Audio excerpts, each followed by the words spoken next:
동아시아 전역의 이민자에 대한 반발 심리가 격화되고 각지에서 시위와 폭동이 연이어 벌어지고 있었다. 사회는 분열과 불신으로 뒤덮였고 국경을 넘은 이들을 향한 냉혹한 시선이 날카롭게 박혔다. 공기는 극한까지 긴장되어 있었다. 하지만 대한민국의 한 도시에서는 마치 꿈을 꾸는 듯한 광경이 펼쳐졌다. 무려 수십만 명의 외국인들이 공존하며 도시 전체가 차분하면서도 활기찬 에너지로 넘실거리고 있었다. 그리고 이 모든 현상의 중심에는 다름 아닌 베트남인 커뮤니티가 있었다. 이민자 배척 분위기가 날로 짙어지는 가운데 유독 그들만이 특별한 환영을 받고 있었다. 부산 사람들은 이구동성으로 말했다. 이 도시에서는 베트남 사람이 아니면 우리는 아무도 믿을 수 없다고. 곧이어 전 세계의 상식을 뒤엎을 만한 충격이 퍼져나갔다. 모든 이들이 눈앞의 사태를 믿을 수 없다는 듯 경악했다. 도대체 왜 유독 베트남인만이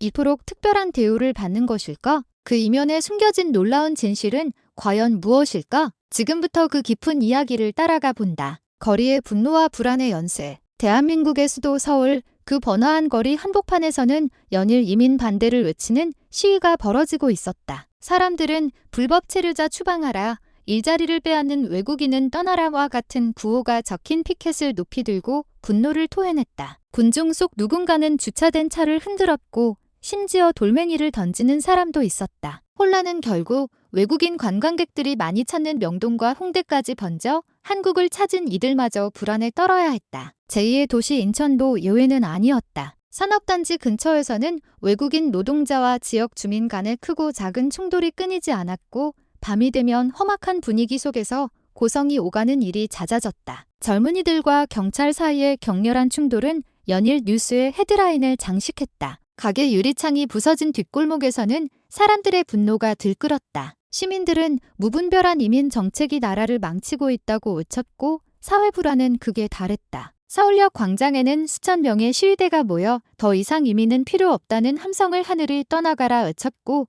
검은 현수막이 바람에 펄럭였다. 전경들은 방패를 들고 대열을 갖춘 채 최루탄 발사를 준비하며 일촉즉발의 긴장감을 조성했다. 행인들은 서둘러 발걸음을 옮겼고 TV 화면에 비친 겁에 질린 아이를 끌어안은 어머니의 모습은 불안과 피로를 사람들의 마음속에 전파했다. 대한민국 전체가 불안과 저기의 연쇄에 휩싸여 있었다. 경제 침체, 치안 악화, 실업률 상승. 이 모든 문제의 원인이 이민자 문제로 귀결되며 사회 분열을 낳았다. 이민자 수용을 호소하는 정치인의 목소리는 미약했고 곳곳에서 침묵의 시위와 물리적 충돌이 벌어지는 광경은 마치 불타오르는 사회의 단면을 가리키는 듯했다. 단 하나의 예외, 부산을 제외하고는. 그러나 이 소란스럽고 불안한 대한민국에서 유독 독보적인 평온을 유지하는 도시가 있었다. 바로 남동쪽에 위치한 부산이었다. 이곳 역시 많은 이민자와 외국인 노동자들이 살고 있었지만 어째서인지 서울이나 인천에서 느껴지는 그런 날선 분위기는 전혀 감지되지 않았다. 해질녘 서면의 상점가에서는 사람들의 웃음소리가 울려 퍼졌고 남포동의 유명한 빵집 앞에는 평화로운 줄이 늘어서 있었다. 광안리 해변의 카페 테라스에서는 정겨운 대화가 오갔다. 시위대의 피켓도 삼엄한 경계를 서는 경찰의 모습도 찾아볼 수 없었다. TV 뉴스에서 비치는 혼란과 눈앞의 평화로운 일상을 마주한 이 도시를 처음 방문한 사람들은 모두 혼란에 빠졌다. 어째서 이곳만 다른 것일까? 지역 언론도 부산을 예외적인 도시로 보도했다. 부산은 수많은 외국인 주민을 보유하고 있음에도 불구하고 심각한 갈등이 거의 발생하지 않는다. 항의의 외침도 들리지 않고 소요에 휘말리는 모습도 보이지 않는다.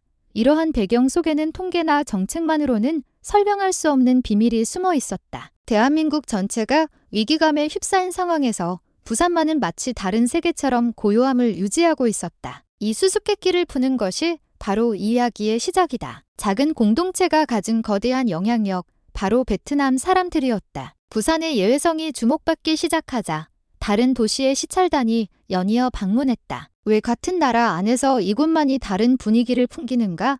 이 수수께끼는 곧 전국, 나아가 전 세계의 관심을 끌었다. 소셜미디어에는 부산의 치안은 왜 무너지지 않는가와 같은 게시물이 널리 퍼졌고 댓글창은 온갖 추측으로 가득 찼다. 많은 이들이 뛰어난 치안 대책이나 안정된 경제를 이유로 꼽았지만 현지 주민들의 증언은 뜻밖의 사실을 드러냈다. 도시의 분위기를 바꾼 것은 어느 작은 공동체의 존재였다. 그 공동체는 바로 베트남 사람들이었다. 그들은 부산 전체 인구의 1.2%, 약 4만 명 정도에 불과한 규모였다. 숫자만 놓고 보면 그들이 사회 전반에 영향을 미칠 힘을 가졌다고 보기는 어려웠다. 그러나 현실은 전혀 달랐다. 이 눈에 띄지 않는 존재가 도시 전체의 분위기를 부드럽게 만들 만큼의 영향력을 가지고 있었다. 한 지역 주민은 이렇게 말했다. 그들은 아주 조용하고 예의 바릅니다. 하지만 그뿐만이 아니에요. 그들의 행동을 보면 이 도시를 정말로 소중히 여기고 있다는 게 느껴져요. 또 다른 주민도 동의했다. 그들은 외부에서 온 사람들이 아니에요. 그냥 우리 이웃이죠. 우리 동료고요. 왜 작은 집단만이 이토록 거대한 신뢰를 얻을 수 있었을까? 외부인으로서는 그 이유를 쉽게 이해하기 어려웠다. 곧 소셜미디어는 놀라움의 목소리로 가득 차기 시작했다. 이민 문제로 흔들리는 한국에서 왜 베트남 사람만은 다른가?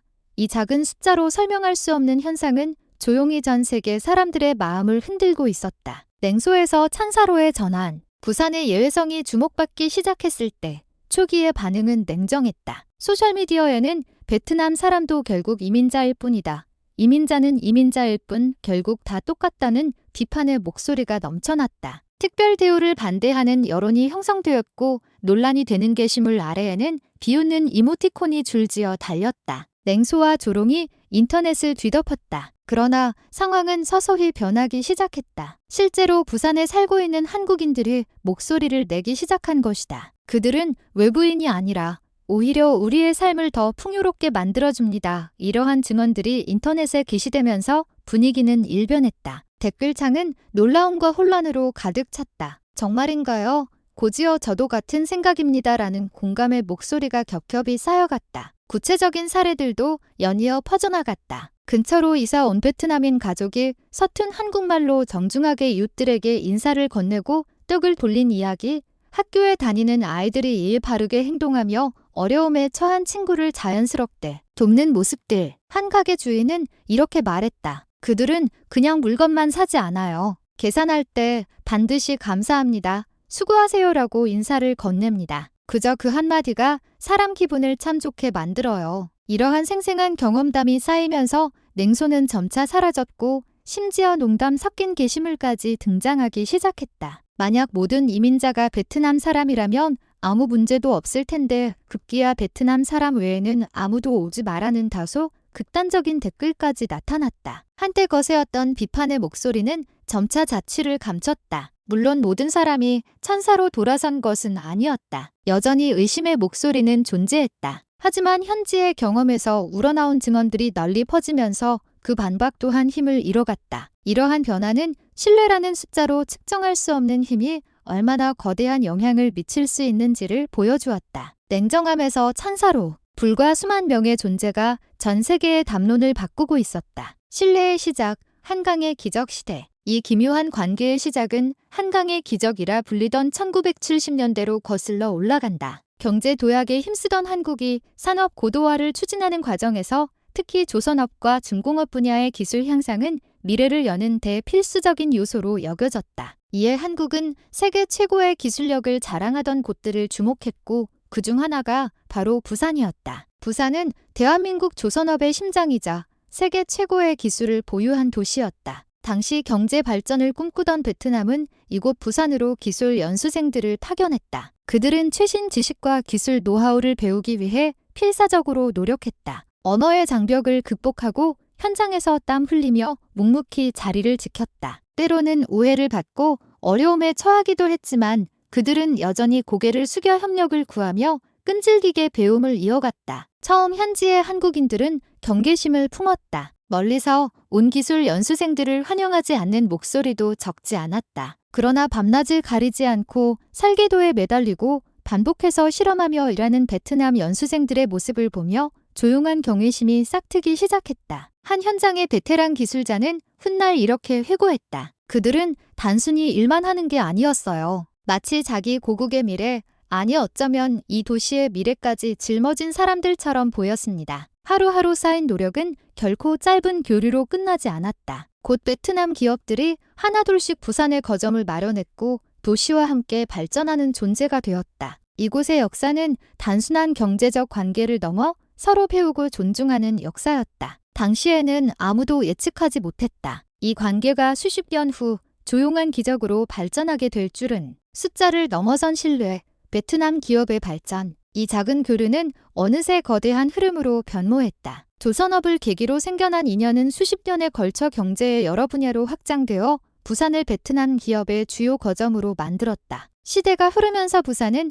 베트남 기업에게 특별한 곳이 되었다. 한때 조선 기술을 배우던 이 도시는 곧 무역, 전자, 화학, 금융 등 다양한 산업이 모이는 중심지로 발전했다. 수십 년 후 베트남계 기업의 수는 600개를 훌쩍 넘어섰다. 보통 이렇게 많은 외국 기업이 진출하면 현지에서 마찰이나 반발이 생기는 것이 이상하지 않다. 우리의 일자리를 빼앗는 것이 아닌가? 도시 경관을 해치는 것은 아닌가와 같은 불안감이 수면 위로 떠오를 법도 한데 부산에서는 오히려 베트남 사람들이 있어서 안심이다라는 말이 퍼져나갔다. 그 이유는 눈에 띄는 특별한 무언가에 있지 않았다. 베트남 사람들의 방식은 결코 자신들을 강요하지 않고 항상 주변과의 조화를 우선시했다. 기업 활동에서나 생활에서나 그들은 시종일관 겸손하고 성실한 태도를 관철했다. 비즈니스 거래에서는 화려한 홍보보다 신뢰를 쌓는 것을 중시했고 지역에 뿌리내리는 노력을 꾸준히 이어갔다. 한 한국인 사업가는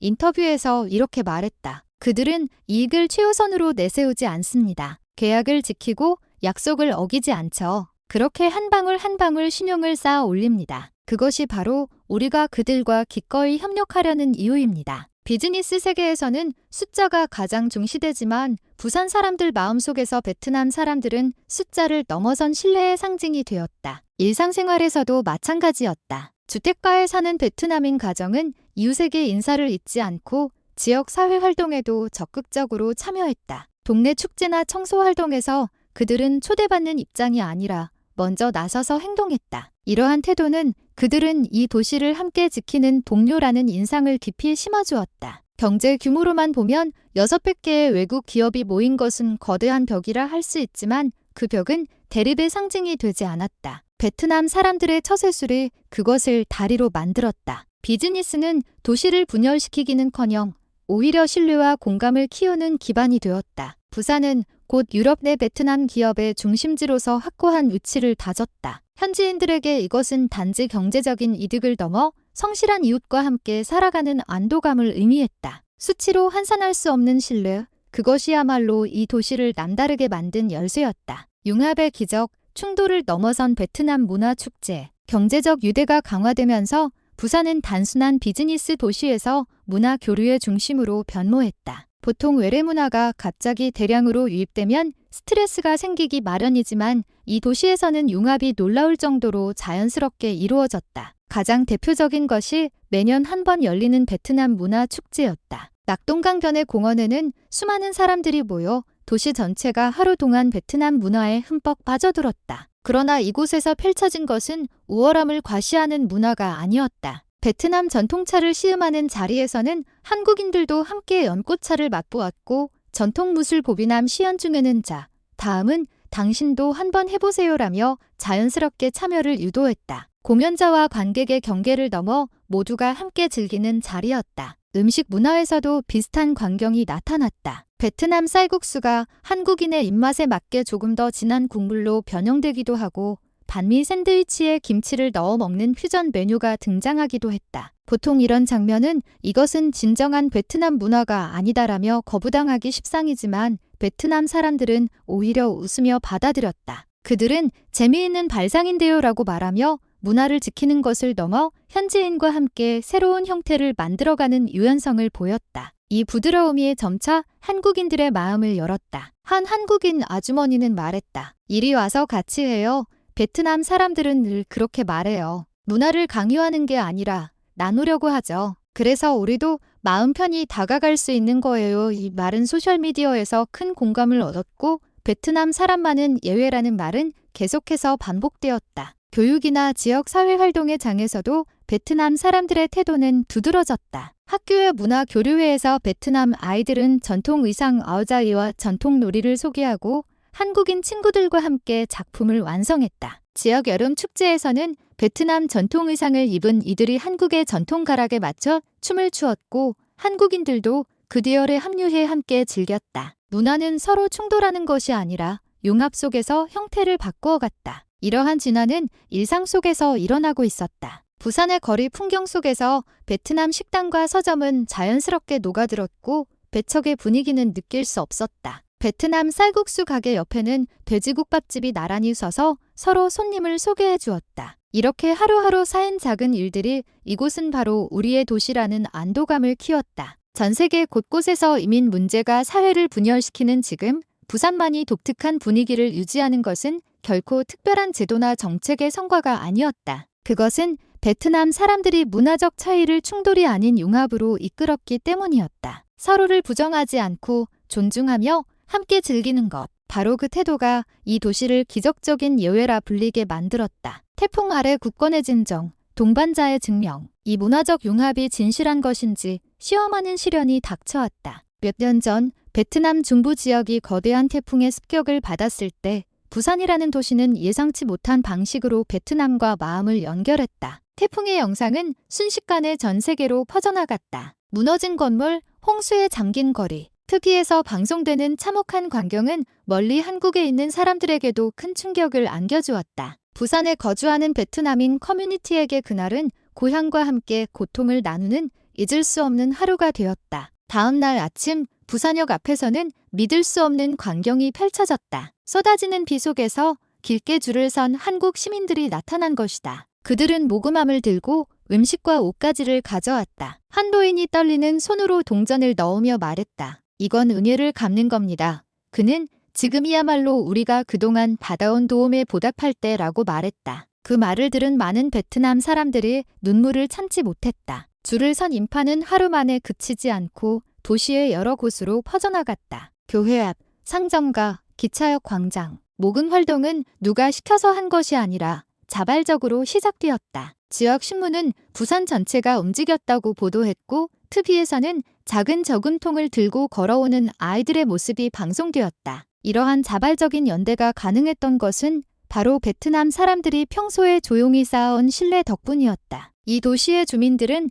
이미 베트남 사람들을 단순한 외국인이 아니라 동반자로 여기고 있었다. 만약 양측 사이에 보이지 않는 벽이 존재했다면 결코 이런 규모의 움직임은 일어나지 않았을 것이다. 한 젊은이는 소셜미디어에 이런 글을 남겼다. 베트남 사람들은 항상 묵묵히 자신들의 의무를 다했다. 그렇기에 그들이 어려움에 처했을 때 우리가 가만히 있을 수 없는 것이다.